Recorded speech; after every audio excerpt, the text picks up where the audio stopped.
एक गांव में बूटी नाम की एक विधवा महिला रहती थी। विधवा हो जाने के बाद बूटी का स्वभाव बहुत ही कटु हो गया था। जब बहुत जी जलता तो अपने मरे हुए पति को कोसती, आप तो स्वर्ग सिधार गए, मेरे लिए ये जंजाल छोड़ गए। जब इतनी जल्दी ही जाना था तो ब्याह ना जाने किस लिए किया। घर में भूमि भांग तक नहीं थी और चले थे ब्याह करने।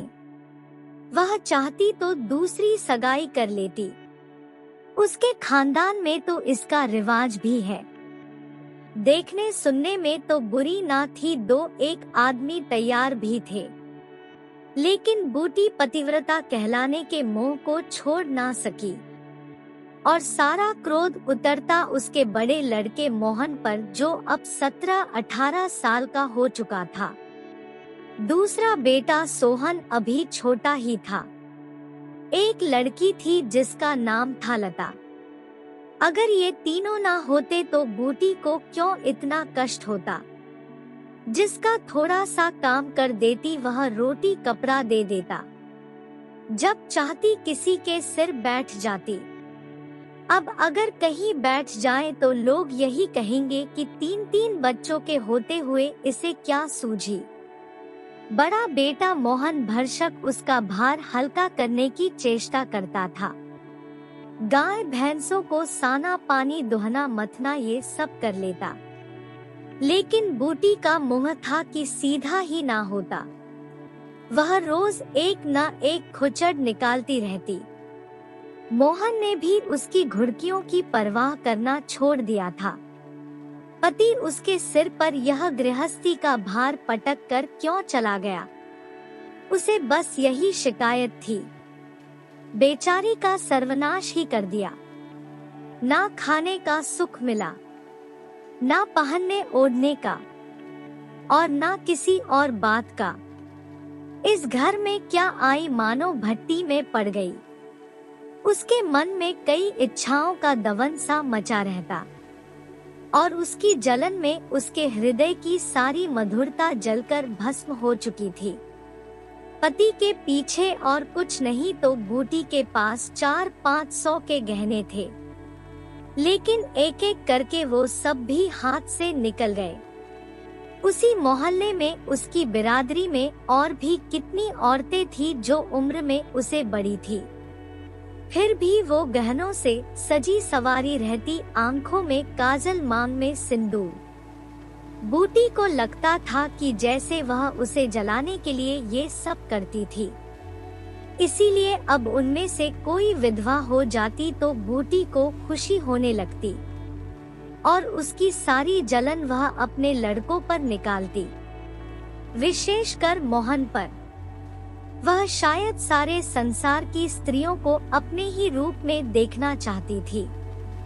शाम के समय मोहन दूध बेचकर घर आया तो बूटी ने उसे देखते ही कहा, देखती हूँ तू अब सांड बनने पर उतारू हो गया है।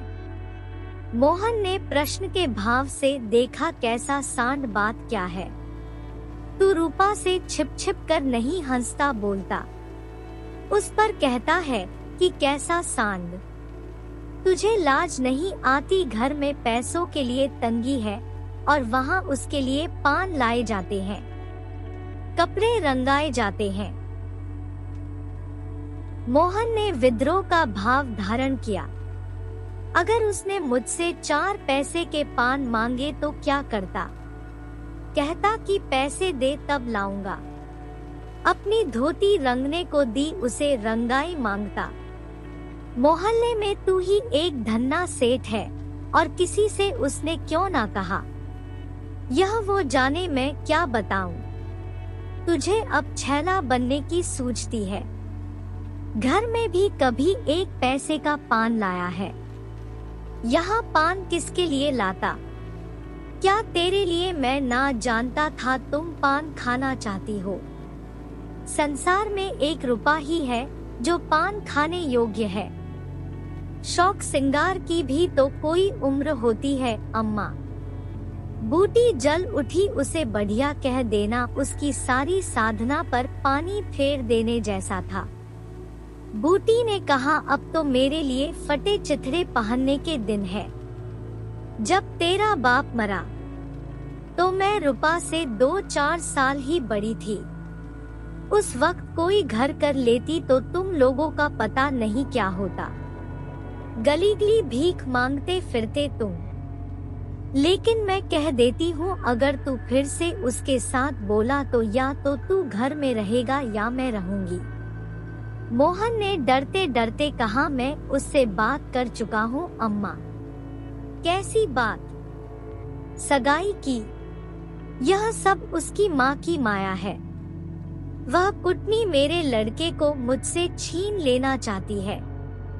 मोहन ने बड़े ही व्यतीत कंठ से कहा, अम्मा ईश्वर के लिए चुप रहो। मैंने तो समझा था 4 दिन में लता अपने घर चली जाएगी और तुम अकेली पड़ जाओगी, इसीलिए उसे लाने की बात सोच रही थी। अगर तुम्हें बुरा लगता है तो जाने दो। तू आज से यहाँ आंगन में सोएगा। क्यों, तुम्हें मुझ पर संदेह है? हाँ तो मैं यहाँ ना सोऊंगा। तू निकल जा घर से। हाँ तेरी यही इच्छा है तो मैं निकल जाऊंगा। बहन लता ने भोजन पकाया, परंतु मोहन ने कहा, मुझे भूख नहीं है। बूटी उसे मनाने के लिए ना आई। मोहन का युवा हृदय माता के इस कठोर शासन को किसी भी तरह स्वीकार नहीं कर सकता था। वो सोच रहा था, माँ का घर है तो वहीं ले ले। अपने लिए मैं कोई दूसरा ठिकाना ढूंढ लूंगा। रूपा ने उसके रुखे जीवन में एक बाहर से शीला दी थी। जीवन में कुछ सुना सुना सा लगता था। रूपा ने जैसे वसंत ऋतु की तरह उसके मन को पुलकित कर दी। मोहन को जीवन में एक मीठा स्वाद मिलने लगा। कोई काम करता रहता पर ध्यान रूपा की ओर ही लगा रहता। वह अपने रूपा को लेकर मन से अलग रहेगा। इस जगह ना सही तो किसी दूसरे मोहल्ले में सही। माँ अगर मान जाए तो उसे देवी जैसी बहू मिल जाती। ना जाने वो रूपा से इतनी चिढ़ती क्यों है। वो जरा पान खा लेती है और जरा साड़ी रंगा कर पहनती। तभी उसे चूड़ियों की झंकार सुनाई दी। रूपा आ रही थी। हाँ वही थी। रूपा उसके पास आकर बोली, सो गए क्या? घड़ी भर से तुम्हारी राह देख रही हूँ। आई क्यों नहीं? मोहन आधी नींद में था। वो एकदम से चौंक कर उठ गया। अभी तक सो रहे थे क्या? हाँ जरा नींद आ गई थी रूपा।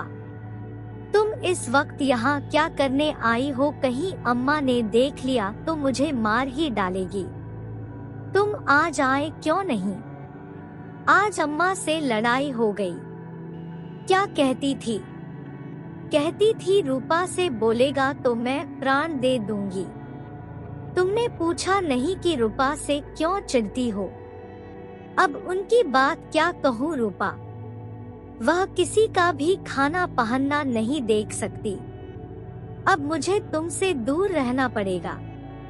ऐसी बात करोगी तो मैं तुम्हें लेकर भाग जाऊंगा। तुम मेरे पास एक बार रोज आया करो बस, और मैं कुछ नहीं चाहती। उसी समय घर का किवाड़ खड़का और रूपा भाग गई। मोहन दूसरे दिन सोकर उठा तो उसके हृदय में आनंद का सागर भरा हुआ था। वह सोहन को बराबर डांटता रहता था। सोहन आलसी था। घर के सारे काम धंधे में उसका जीना लगता था। सोहन को अपने कपड़े धोते हुए देखकर मोहन ने कहा, आज धोबी को क्यों नहीं दे आते अपने कपड़े? धोबिन पैसे मांगती है तो अम्मा से पैसे मांग लेते। अम्मा पैसे देती है भला। ये लो मुझसे ले लो। यह कहकर उसने 1 रुपया सोहन की तरफ उछाल दी। सोहन प्रसन्न हो गया। बहुत दिनों के बाद आज दोनों भाइयों में स्नेह देखने को मिला था। तभी उसने देखा कि आंगन में उसकी बहन घरौंदे बना रही थी। वो बोला, तू तो बहुत अच्छे घरौंदे बनती है, जरा बना कर दिखा। लता का चेहरा खिल उठा। प्रेम के शब्दों में कितना जादू होता है, मुंह से निकलते ही जैसे सुगंध फैल जाती है। मोहन बोला, तेरी गुड़िया का ब्याह कब है लता? न्योता नहीं देगी? कुछ मिठाई खाने को नहीं मिलेगी? लता का मन आकाश में उड़ने लगा। अम्मा पैसे नहीं देता। कोई बात नहीं, पैसे अम्मा नहीं देती तो मैं देता हूँ। ये लो, इन पैसों से तुम अपने गुड्डा गुड़िया का ब्याह रचाना। इसी वक्त बूटी वहाँ पर आ गई। उसके सिर पर गोबर की टोकरी थी। मोहन को खड़े देखकर वो कठोर स्वर में बोली, अभी तक मटर गश्ती ही हो रही है, भैंस कब दुही जाएगी? आज बूटी को मोहन ने विद्रोह भरा जवाब ना दिया। जैसे उसके मन में माधुरी का कोई दरिया सा चल पड़ा था। माता को गोबर का बोझ उठाते देखकर उसने टोकरी उसके सिर से उतार दी। बूटी ने कहा, रहने दे रहने दे, जाकर भैंस दो, मैं तो गोबर लेकर जाती हूँ। तुम इतना बोझ क्यों उठा लेती हो अम्मा? मुझे क्यों नहीं बुलाया? माता का हृदय वात्सल्य से गदगद हो उठा। तू जा अपना काम देख, मेरे पीछे क्यों पड़ता है? गोबर निकालने का काम मेरा है और दूध कौन दूहेगा? वह भी मैं करूँगा। तू इतना बड़ा योद्धा है कि सारे काम कर लेगा। जितना कहता हूँ उतना कर लूँगा।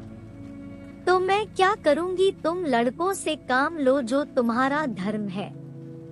इसके बाद मोहन बाजार गया और दूध बेचकर जब वह वापस लौटा तो उसके हाथ में एक पान कत्था, सुपारी और एक छोटा सा पानदान था और थोड़ी सी मिठाई लाया था। बूटी बिगाड़ कर बोली, आज पैसे कहीं फालतू मिल गए थे क्या? इस तरह उड़ा देगा तो दिन कैसे बीतेगा? मैंने तो एक भी पैसा नहीं उड़ाया अम्मा। पहले तो मैं समझता था कि तुम पान खाती नहीं, तो अब मैं पान खाऊंगी। हाँ और क्या? जिसके दो दो जवान बेटे हूँ, क्या वह इतना शौक भी पूरा ना करे? बूटी के सूखे कठोर हृदय में कहीं से कुछ हरियाली निकल आई। एक नन्ही सी कोपल थी, उसके अंदर कितना रस था। उसने लता और सोहन को एक एक मिठाई दी, एक मोहन को भी दे दी। मोहन वापस अपने काम पर लौट गया और बूटी जब अंदर आई तो एक आईना पड़ा हुआ था। उसमें वो अपना मुंह देखने लगी। होठों पर लाली थी, मुंह लाल करने के लिए ही थोड़ी ना पान खाया था। तभी उसकी पड़ोसन धनिया वहां पर आ गई। धनिया ने आकर कहा, काकी तनिक रस्सी दे दो, मेरी रस्सी टूट गई है। कल उसे बूटी ने साफ कह दिया था कि मेरी रस्सी गांव भर के लिए नहीं है। रस्सी टूट गई है तो बनवा लो। लेकिन धनिया आज फिर से उसके पास रस्सी मांगने के लिए आ गई। आज उसने धनिया को रस्सी निकालकर बड़े ही खुश मन से दे दी और उससे पूछा, लड़के के दस्त बंद हुए कि नहीं? धनिया ने उदास मन से कहा, नहीं काकी कि आज तो दिन भर दस्त आए। तुम तो जानती ही हो उसके दांत आ रहे हैं, पानी भर ले तो जरा चल कर देखो, दांत ही है या कुछ और फसाद तो नहीं है, किसी की नजर वजर तो नहीं लगी। अब क्या जाने काकी, कौन जाने किसकी आंख फुटी होगी। कभी कभी माँ की नजर भी लग जाया करती है। ये क्या कहती हो काकी, भला कोई अपने बच्चों को भी नजर लगाएगा? यही तो तू समझती नहीं, नजर अपने आप भी लग जाती है। धनिया पानी लेकर आई तो बूटी उसके बच्चे को देखने लगी। तू तो आजकल अकेली ही है, घर के काम में बड़ी दिक्कत होती होगी। नहीं काकी, रूपा आ जाती है। घर का कुछ काम कर देती है, नहीं तो अकेले मेरे मरने जैसी हालत हो जाए। बूटी को ये जानकर बहुत ही आश्चर्य हुआ कि रूपा उसके घर पर काम करवाने के लिए आती है। वो तो आज तक बूटी को सिर्फ एक चमक धमक वाली लड़की ही समझती थी। बूटी ने तो आज तक यही सोचा था कि रूपा एक तितली ही है। वो हैरान होकर बोली, रूपा हाँ काकी बेचारी बड़ी सीधी है, झाड़ू लगा देती है, चौका बर्तन कर देती है, लड़के को भी संभालती है। आज के समय में कौन किसको पूछता है काकी, उसे तो अपने मिस्री काजल से ही छुट्टी ना मिलती होगी। यह तो अपनी अपनी रुचि है काकी। मुझे तो इस मिस्री काजल वाली ने जितना सहारा दिया है ना उतना तो किसी भक्ति नैना नहीं दिया होगा। बेचारी रात भर जागती रही, मैंने तो उसे कुछ दिया भी नहीं।